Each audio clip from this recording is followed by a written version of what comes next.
What happens when you steal the fortune, the ledger, and the soul of the most dangerous mafia boss in Seoul? He doesn't just put a bounty on your head. He learns how to walk again, just so he can hunt you down himself. Welcome back to the diary.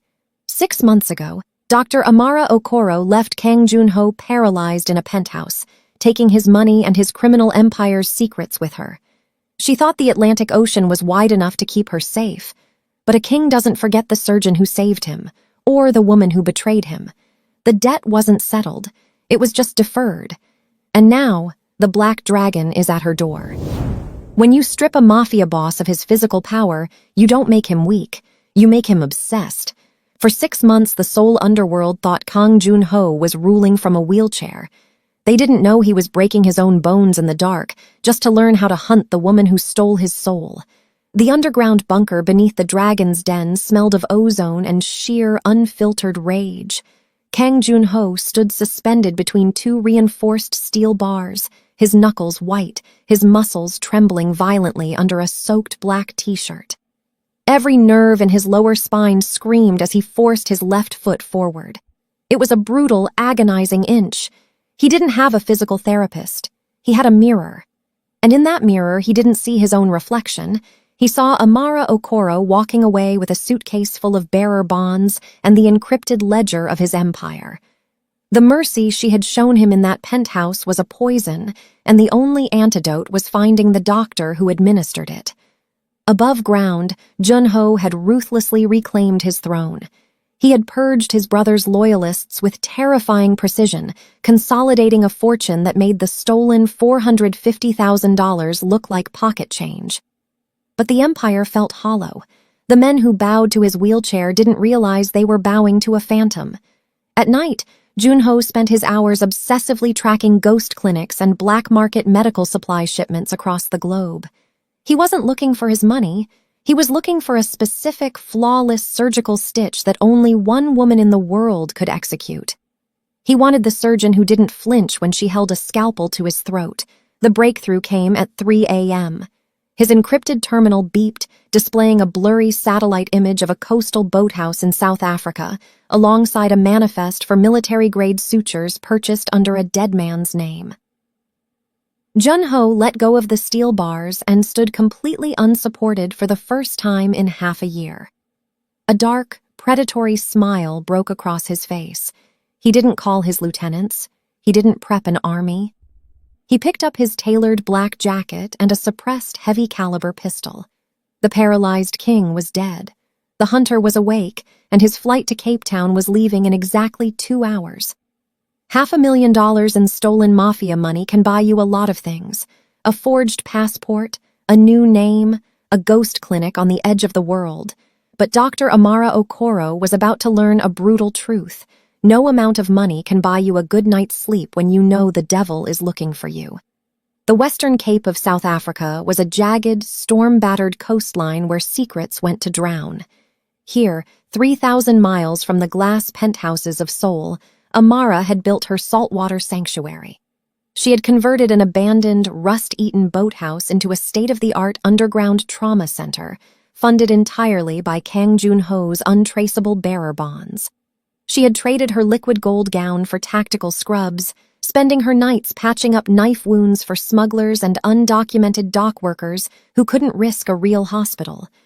She was no longer a disgraced doctor begging a medical board for her life. She was the reigning deity of this lawless pier. But every time she tied a surgical knot, her fingers remembered the exact tension of the stitches holding the Black Dragon together. Amara lived in a state of perfectly calibrated paranoia. Her clinic was rigged with silent alarms, and she kept a loaded Glock 19 taped beneath the stainless steel operating table. Hidden inside a hollowed-out pressurized oxygen tank in the corner was Jun-ho's encrypted digital ledger, the master key to his entire criminal empire. It was her insurance policy, the ultimate leverage that guaranteed his lieutenants would never touch her. But Amara knew Jun-ho better than his own men did. She knew that a man whose pride she had surgically dismantled wouldn't send faceless assassins to do his dirty work. He would want the absolute satisfaction of looking into her eyes when he came to collect his soul. The illusion of safety shattered violently on a Tuesday night. A local fisherman stumbled through her reinforced doors, clutching his ribs, dark blood soaking his heavy canvas jacket. As Amara rushed forward with her trauma shears, he grabbed her wrist with terrifying strength. He wasn't there for surgery. With a trembling, blood-stained hand, he reached into his pocket and slammed a heavy object onto her surgical tray. Amara's breath caught in her throat, the temperature in the room dropping to sub-zero. It was a solid black titanium coin, cold and heavy, engraved with a beautifully cruel insignia. A coiled black dragon with its eyes pierced by two crossed scalpels. He hadn't just found her map. The king was already in her city. When the devil leaves a titanium calling card on your operating table, you don't ask questions. You burn your sanctuary to the ground and you run. But Dr. Amara Okoro is about to learn that in a city of ghosts, the black dragon is the only one who controls the exits. Amara didn't hesitate. The engraved coin wasn't a threat. It was a countdown timer, and it had already hit 0. She moved through the boathouse clinic with terrifying efficiency, her mind instantly switching back to the cold, triaging logic that had kept her alive in Seoul. She cracked open the pressurized oxygen tank and retrieved the digital ledger, the master key to Junho's empire slipping heavily into her tactical go-bag. She didn't pack clothes or sentiment. She doused the medical logs and the operating table in surgical alcohol, struck a marine flare, and dropped it. She walked out into the torrential South African storm, the flames roaring to life behind her, erasing the only peace she had known in 6 months. The Hout Bay Fish Market was a sprawling labyrinth of rusted tin roofs, shouting vendors, and the suffocating smell of salt water and gutted catch. It was a chaotic, lawless grid, the perfect place to vanish. Amara pulled the hood of her dark rain jacket low, her hand resting instinctively on the grip of the Glock 19 concealed at her waist. She wove through the throngs of dock workers, the rain blurring the neon signs and turning the cobblestones into slick hazards. But the hairs on the back of her neck stood at attention. Her survival instinct, honed by trauma and betrayal, was screaming a lethal warning. The massive crowd was moving naturally, but she could feel a predatory void tracking her, a deliberate pocket of discipline moving through the chaos. She took a sharp, evasive left down a narrow alleyway piled high with wooden pallets and crushed ice, instantly drawing her weapon. She spun around, the Glock leveled perfectly at chest height, her breathing shallow and silent. The alley was empty, just the sound of rain hammering the tin roofs. She exhaled, lowering the barrel a fraction of an inch. Then, a voice cut through the downpour, a low, rhythmic baritone that made the blood freeze in her veins. "Your form is still perfect, Doctor." Amara slowly raised her eyes. Standing at the end of the alley, silhouetted against the storm without a wheelchair, without a cane, and without a trace of weakness, was Kang Junho. What do you do when the ghost you left paralyzed in a penthouse 3,000 miles away is suddenly standing in front of you, blocking your only exit? If you are Dr. Amara Okoro, you don't drop your weapon. You aim for the heart. The South African rain soaked through Amara's tactical jacket, but the chill creeping up her spine had nothing to do with the weather. Kang Junho stood at the end of the narrow, pallet-lined alleyway. No wheelchair, no cane, no weakness. He was wearing a tailored black trench coat that absorbed the shadows of the market, his dark eyes fixed on her with an intensity that bordered on madness. Amara's arms were locked, the Glock leveled perfectly at his center mass. Her medical mind raced, calculating the impossible biomechanics of his recovery, but her survival instinct told her only one thing: the black dragon hadn't come to talk. He had come to collect. "You're walking." Amara's voice was a low, steady razor cutting through the downpour. She didn't yield a single inch of ground. Junho tilted his head, the rain plastering his hair to his forehead. He began to close the distance between them, his gait slow, deliberate, and entirely predatory. He didn't flinch at the barrel of the gun tracking his chest. "I had a very motivating physical therapist," he replied, his baritone vibrating in the narrow space. "She left before we finished our final session. I came to get my money's worth." He was weaponizing the history between them, using her own mercy from 6 months ago as a psychological blade. He knew she wouldn't pull the trigger. Not yet. Junho stopped when the muzzle of the Glock was pressed directly against the soaked fabric over his heart. He didn't try to disarm her. Instead, he reached up, his bare hand wrapping gently over her trembling, gun-holding grip. The heat of his skin was a shocking contrast to the freezing rain. He leaned in, his face inches from hers, the scent of expensive gun oil and ozone washing over her. "Keep the money, doctor," he whispered, his eyes dropping to her lips before locking back onto her gaze. "Keep the ledger. I didn't cross an ocean for paper." Before Amara could respond, a red laser sight sliced through the rain, painting a lethal dot on Junho's temple. They weren't alone in the alley, and the newcomers weren't there to negotiate. When an assassin's laser paints the skull of the mafia boss who just tracked you across the globe, you have a split second to make a choice. Let the ghost die, or save the devil you know. Dr. Amara Okoro chose the devil.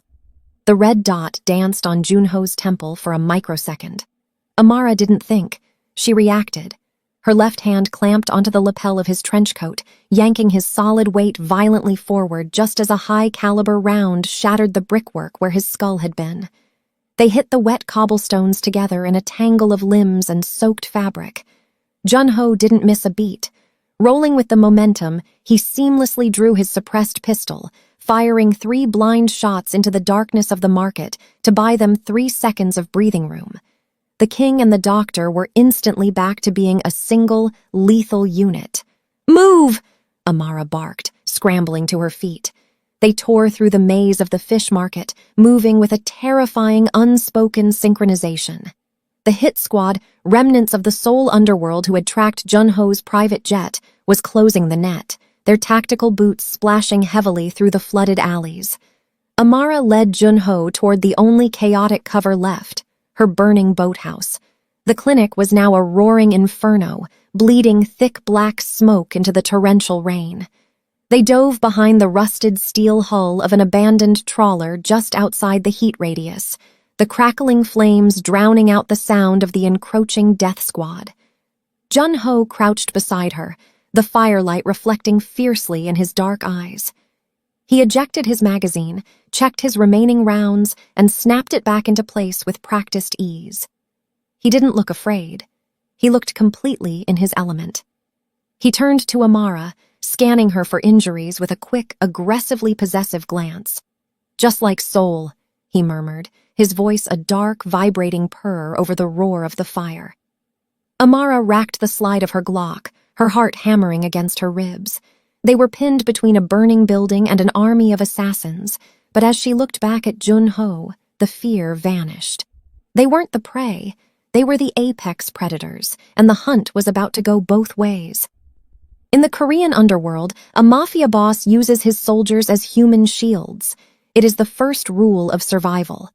But when the bullets started flying on a burning South African pier, Kang Junho didn't pull Dr. Amara Okoro behind him. He stepped directly into the line of fire. The fire from Amara's burning clinic illuminated the torrential rain in chaotic, strobing flashes of orange.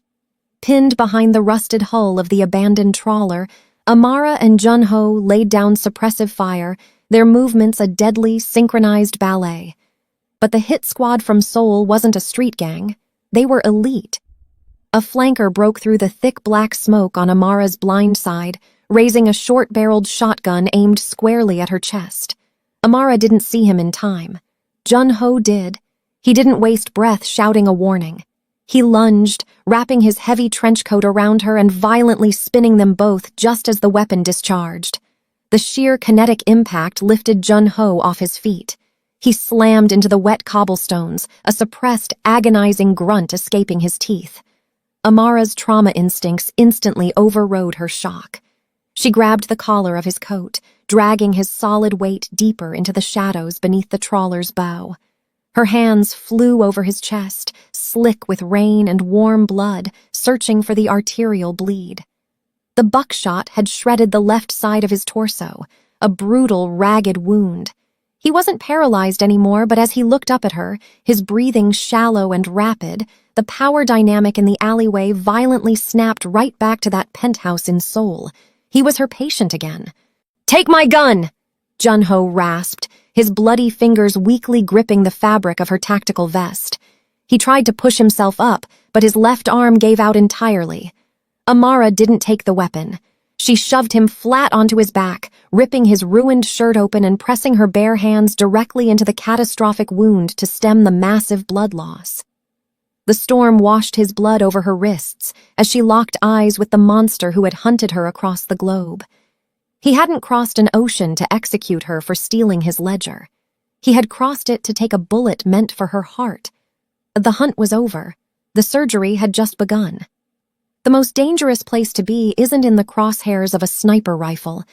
It's in a pitch-black smuggling tunnel, entirely alone with a bleeding mafia boss who just took a shotgun blast to save your life. Because now, the power dynamic has shifted again. You owe him a debt. And the King of Seoul always collects. The underground smuggling route was a suffocating artery of damp earth and rotting timber, built by the very men Amara used to stitch up in secret. She dragged Jun-ho's heavy, bleeding frame through the rusted iron grate, sealing them off from the burning market and the encroaching hit squad above. The chaotic noise of the storm faded, replaced by the ragged, wet rasp of Jun-ho's breathing. Amara lowered him against the cold stone wall and instantly ripped open her tactical go-bag. She didn't have a sterile operating room or liquid gold silk anymore. She had a heavy-duty flashlight gripped in her teeth, a pair of field forceps, and a monster bleeding out in the dark. "Hold still," Amara commanded, her voice stripping away the past 6 months of distance. She didn't have anesthesia. She poured raw surgical iodine directly into the shredded flesh of his torso. Jun-ho's jaw locked, the cords in his neck bulging violently, but he didn't scream. He just stared at her, his dark eyes burning through the shadows. He reached out with a trembling, blood-soaked hand, not to push the pain away, but to grip her wrist with terrifying possession. "You kept the ledger," he rasped, his breath ghosting over her face. He wasn't asking a question. He was stating a fact. The interrogation had begun, and he was conducting it while she dug buckshot out of his ribs. Amara paused, the bloody forceps hovering over the wound. She looked down at the king she had broken and rebuilt. "The ledger is my insurance, Jun-ho. It's the only reason your lieutenants didn't put a bullet in my head." Jun-ho let out a harsh, breathless laugh, his grip on her wrist tightening despite his fading strength. "My men didn't cross the ocean, Amara. I did." He leaned his head back against the damp stone, his gaze dropping to her lips before locking back onto her eyes. "I didn't come for the encryption keys. I didn't come for the money." The tunnel air grew painfully thick. He hadn't flown 3,000 miles to hunt a thief. He had come to reclaim his doctor. When a disgraced surgeon gets her hands on the master key to a multi-billion-dollar mafia empire, what does she do? She doesn't just buy a plane ticket and hide on a beach. She uses the Black Dragon's network as a digital scalpel to cut the cancer out of her past. The damp air of the smuggling tunnel was heavy with the metallic tang of blood and iodine. Amara tied off the final suture on Jun-ho's ruined torso, her hands remarkably steady despite the adrenaline flooding her system. He was breathing easier now, the immediate danger of bleeding out neutralized by her brutal field surgery. He watched her from the floor, his dark eyes entirely focused on her face, waiting for her to break the silence. He had confessed that he crossed the ocean solely for her, but Amara wasn't the terrified victim he had manipulated in Seoul. She reached into her tactical vest, pulling out the heavy, encrypted flash drive, the ledger that contained the sins of the Kang family. "You think I kept this just to keep your lieutenants away?" Amara's voice was a soft, dangerous whisper that echoed off the wet stone walls. She crouched beside him, holding the drive up so it caught the beam of the flashlight. "The medical board that revoked my license, Jun-ho. The hospital administrators you bribed to ruin my life so I would be forced to operate on you." She didn't blink as she delivered the kill shot. "Over the last 6 months, I didn't just hide. I used your network to drain their offshore accounts. I leaked their corruption to the feds. I surgically dismantled the lives of every single man who took my career. The silence in the tunnel became absolute. For a fraction of a second, Junho's expression remained perfectly blank. Then, a slow, dark, and terrifyingly proud smile spread across his pale face. He didn't see a doctor who had broken her Hippocratic oath. He saw a queen who had learned how to rule. He pushed himself up onto his good elbow, ignoring the fresh agony in his ribs. He reached out, wrapping his hand over hers, completely ignoring the ledger she held. "You didn't just steal my empire, Amara," he rasped, his voice thick with a lethal kind of reverence. "You improved it." She hadn't run from the darkness. She had weaponized it. There is a specific kind of terror in realizing your prey has stopped running. The hit squad from Seoul thought they had trapped a wounded boss and a rogue doctor underground. They didn't realize they had just locked themselves in a cage with the king and queen of the underworld. The end of the smuggling tunnel opened up to a secondary abandoned pier, currently swarming with the remaining heavily armed mercenaries from Seoul. Amara and Junho moved upward through the dark, their shoulders brushing against the damp stone.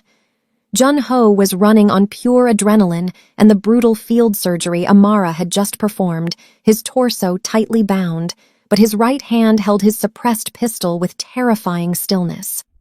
Amara mirrored his stance with her Glock, her analytical mind instantly mapping the kill box above them. They didn't need to exchange a single word. The 6 months of distance between them evaporated, replaced by a telepathic, lethal rhythm born entirely in blood. Junho hit the iron grate with his good shoulder. It blew open with a violent clang, and the extraction began. Amara went low, firing a flawless double tap into the kneecaps of the closest guard, while Junho took the high angle, his suppressed rounds finding the center mass of the snipers on the catwalk. They moved as a single, devastating organism. When Junho's weapon clicked empty, he didn't call out. Amara instantly stepped across his sightline, laying down a relentless wall of covering fire so he could reload one-handed against his ruined ribs. In Seoul, she had been his surgeon. Here, on a bullet-riddled South African pier, she was his equal. They breached the end of the docks, leaving a trail of bodies and brass casings in their wake. The storm was finally breaking, the moonlight cutting through the heavy clouds to illuminate a matte black armored speedboat idling in the choppy water, Junho's actual extraction vehicle. As they reached the edge, Junho finally staggered, the adrenaline failing to mask the agonizing reality of his shotgun wound. Amara caught him, pulling his heavy arm over her shoulder to bear his weight. She didn't look back at the burning ruins of her clinic. She looked at the king bleeding against her side. Her sanctuary was gone, but the extraction was absolute. What's worse than fighting a hit squad on a burning pier? Surviving it. Because sometimes your extraction vehicle isn't a ticket to freedom, it's a flying coffin. The armored speedboat delivered them to the off-the-grid airstrip just as the storm broke. A matte black Gulf Stream idled on the tarmac. Amara pulled Junho's bleeding frame up the stairs. He had survived the shotgun blast and the hit squad just to stand here, boarding his jet with the doctor who owned his soul. They didn't speak. The power dynamic had shifted into a perfect, lethal alignment. They stepped into the luxurious cabin, and the pneumatic door sealed shut, locking the chaos away. As the jet accelerated into the night sky, the adrenaline crashed. Junho collapsed into a leather captain's chair, pressing his hand against his bloody ribs. He let his guard down for the first time since Seoul. Amara instantly ripped open the emergency trauma kit, prepping a syringe of real anesthesia. "You're safe now," she whispered, her voice a flawless calm. A profoundly proud, possessive smile broke across Junho's pale face. "We both are," he rasped. He was wrong. The cabin light suddenly snapped from warm amber to a harsh emergency red. The bulletproof glass separating the cockpit slid shut with a heavy mechanical clack. Amara froze. The intercom crackled to life, but it wasn't Junho's loyal pilot. It was a chillingly familiar voice that made the blood freeze in Junho's veins. You purged my loyalists on the ground, little brother, the voice echoed. But you forgot who bought this plane. The air pressure began to violently hiss out of the cabin vents. Junho's dead brother wasn't dead, and they weren't flying to Seoul. Who survives and who dies? Find out in Season 3. Remember this. True power isn't about never taking a hit. It's about who you become in the dark while your enemies think you're broken. You don't become a king by avoiding the fire, and you don't become a queen by asking for permission. You take your scars, you weaponize your past, and you claim your throne. If this season made your blood run cold, smash that like button and subscribe to the diary so you don't miss the Season 3 premiere. I want to hear from you. Drop a comment below. Who do you think takes the oxygen mask, the mafia boss or the surgeon? Share this video with someone who loves a lethal plot twist. Thanks for watching.